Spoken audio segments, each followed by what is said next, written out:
Hi, கீழே ஒரு comment பார்த்தீங்களா? நம்ம மஞ்சுநாதன் அண்ணன் எவ்வளோ காசு செலவானாலும் பரவாயில்ல, யானைப்பால் தான் எனக்கு வேணும், கறந்து கொடுங்க அப்படின்னு சொல்கிறாருங்க. எனக்கு ரொம்ப நாள் ஆசை தானுங்க, உங்களுக்கு கறந்து கொடுக்கணும்னு சொல்லி ரொம்ப நாள் ஆசை தான். அந்த ஓடுகள் சிரிக்கி அந்த பொம்பளை யானை ஓடி போயிடுச்சுடுங்க. நம்ம என்ன பண்ண முடியுங்க? இது பின்னாடியே நம்ம ஆம்பளை யானை தேடிட்டு போச்சுங்க. கண்டுபிடிக்கலான்னு போய் பார்த்தா இது போன ஆணையுமே இன்னும் திரும்பி வர மாட்டேங்குது. நம்ம என்ன செய்யுதுங்க? நானுமே பல டைம் உங்கள்கிட்டலாம் சொன்னேன், வாங்கினா எல்லோரும் போய் தேடி பார்த்துடலாம், என்னாச்சோ ஏதாச்சோ, ஏதாவது சோகமாக்கி இது வந்து தாடிக்கு இது விட்டுட்டு ஏதாவது அங்கங்கே சுற்றி இது நாம் தான் போய் இதெல்லாம் பார்க்கணுன்னு சொன்னாலும் ஒருத்தர் வரமாட்டேங்கிறீங்க. இந்த குரு அண்ணன் வர்றதில்ல, சிவகுமாரண்ணே நீங்கள் நீ வந்தால் தான் நாங்கள் அன்னைக்கே வர சொன்னேன், வரமாட்டேங்கிறீங்க. பால் மட்டும் வேணும்னு கேட்குறீங்க, எப்படி கிடைக்கும்?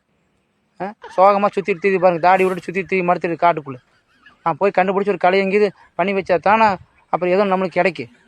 இன்னும் எத்தனை வேலை இருக்குது நம்மளுக்கு. அதுக்கு ஒரு பொண்ணு பார்க்கணும்,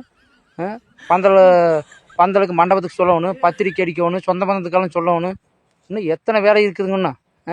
தலைக்கு மேலே நம்மளுக்கு வேலை இருக்குது. யானைப்பால் வேணும் யானைப்பால் வேணும்னு நீங்கள் ஒரே பிடிவாதங்களோட நான் என்னத்தை சொல்கிறது? அதனால் கிளம்பி நம்ம வீட்டுக்கு வாங்க. வந்தீங்கன்னா போய் ஒரு வருஷத்துக்குள்ளே எப்படியும் தேடி கண்டுபிடிச்சி உங்களுக்கு எப்படியோ ஒரு வருஷத்துக்குள்ளே உங்களுக்கு யானைப்பாலில் நீங்கள் டீ குடிக்கிற மாதிரி நான் ஏற்பாடு பண்ணுறேன். என் மேலே நம்பிக்கை இருந்தால் நீங்கள் வாங்க, சரிங்களா? அதில் வருத்தப்படாதீங்க, எப்படியோ உங்களுக்கு கண்டிப்பாக கிடச்சிடும் யானைப்பால். எப்படி ஒரு வருஷத்துக்குள்ளே நீங்கள் யானைப்பாலில் டீ குடிக்கிற மாதிரி நான் ஏற்பாடு பண்ணிடுறேன். என்னங்க நான் சொல்கிறது, சரிங்களா? அப்புறம் கோவப்பட்டு ஏதோ கண்ணு கசிக்கிட்டெல்லாம் இருக்காதீங்க. சீக்கிரமாக வந்து சேருங்க, நம்ம வீட்டுக்கு கண்டுபிடிச்சி போடலாங்க. முதல்ல ஒரு கல்யாணத்தை பண்ணி வச்சிடலாம். சரி வாங்க வாங்க வாங்க, வெயிட் பண்ணுறேன், சரிங்களா? பாய்.